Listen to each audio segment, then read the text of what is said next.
Hey guys, Kyle the Death Knight of Anime here, bringing you my review for My Hero Academia Chapter 280. And I'm just gonna say right out of the gate, guys, I'm probably gonna have some very unpopular and conflicting opinions on this chapter because the thing with this chapter is that on one hand, I'm kind of disappointed that Kirishima was the one who swiped the moment away from Ashido by basically being the one to pretty much throw the drugs into the sleeping drugs into his mouth, into Gigantamakia's mouth.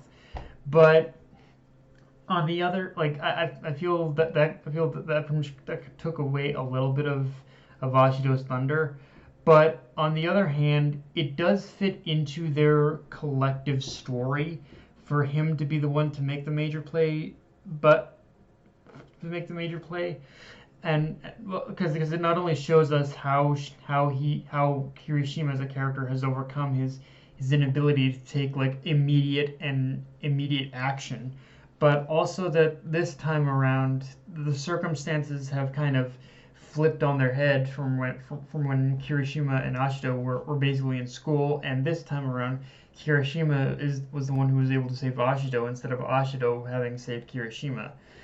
And while this did kind of put Ashido slightly in the damsel position, I do feel her mistake in this chapter did showcase that she has yet to overcome her own fears and shortcomings. So now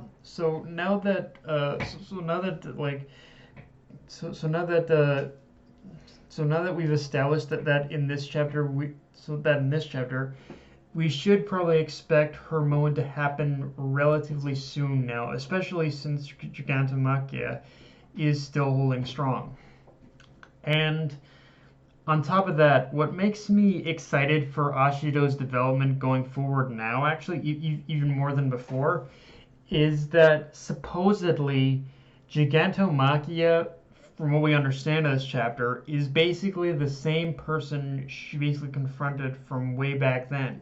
So it not only provides a personal link to her, a link for her to a link for Ashido to confront her problems directly, but it's going to give her moment a lot more weight in the sense where I imagine right now what's going through Ashido's head is she's largely feeling responsible for whatever happened to Gigantomachia, and how her decision that day, now the decision she made back then and how the decision she made back then probably had an effect on what happened to him,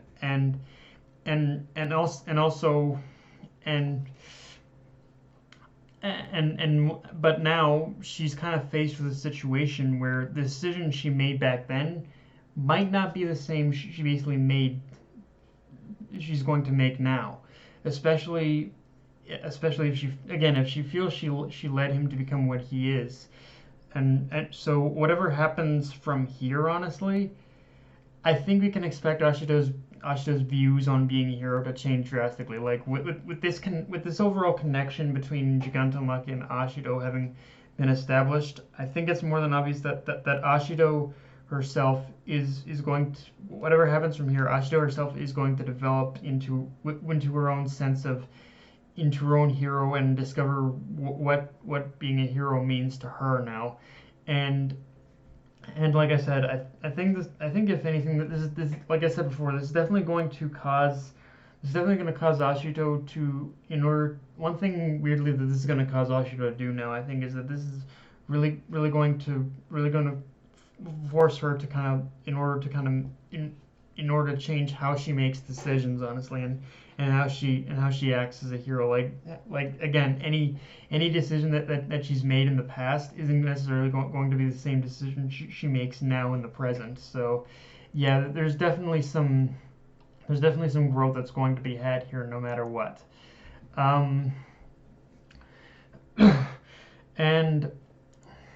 And yeah, the chapter ends on quite an ominous note, with Shigaraki laying supposedly defeated, but from the looks of it, also about to unleash the full extent of his power, which, whatever that entails, it's not going to be good. In fact, if I understand my Japanese sound effects right, he's about to blow. Like, this is going to lead to an explosion of some kind, and if that's true, then we can very easily guess the radius that'll be covered by such an explosion. Spoiler, it's probably going to cover a good majority of your area where the heroes and the villains are fighting now, are fighting Gigantomachia. Like, even if it isn't that, you know it's going to be something that's going to get everyone caught up in the middle of it. Which I do have a little bit of a problem with this being Shigaraki's last-ditch effort, as it feels a little cheap. But as he said, he's got the conviction. He's got his convictions sorted out now. Like he's not the same. He's not the same Shigaraki he was before. This time around, he basically has a goal. He has his convictions. He knows what it is he wants to do to this.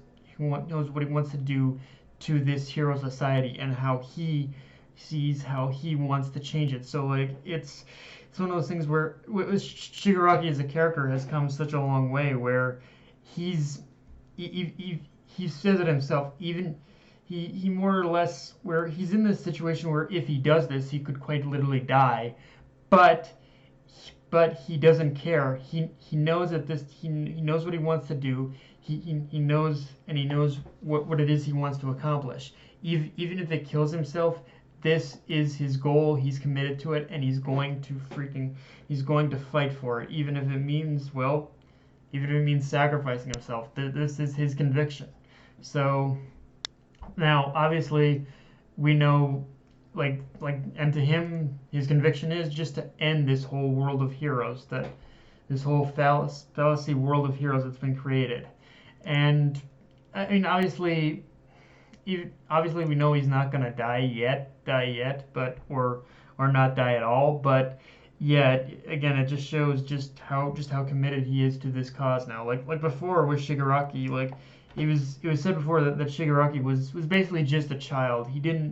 All he knew is that he wanted to destroy. He didn't know why, he didn't know how, but he just wanted to destroy this world of heroes. But now he's got that conviction, and he's willing to commit to it. And speaking of convictions, let's talk about him repeating the words of his father, because in many respects, whether you agree with Shigaraki or his father or not, that in some way about how heroes can protect everyone except their own families is kind of the biggest fallacy in this world of heroes, where even though they have committed themselves to protecting others, their families always do seem to fall to the wayside, with the only exception being heroes that do share a family relation, like with Koda and Mandalay. Like all this time of reading, throughout all this time of reading My Hero Academia, have you ever once seen a hero who actually protects their own family? Like we basically never ever see that. It's always protect everyone, but basically leave the family out. And I think that's even, and again, that was something that was even. It's like almost the government.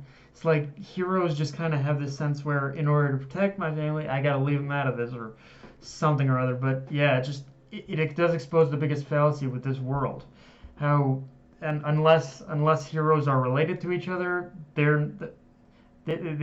unless heroes in a team share some kind of familial relation, they don't see very many reasons to actually try and protect their own family.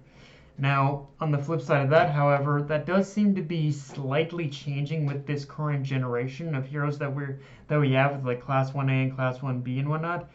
And even Endeavor's current views seem to be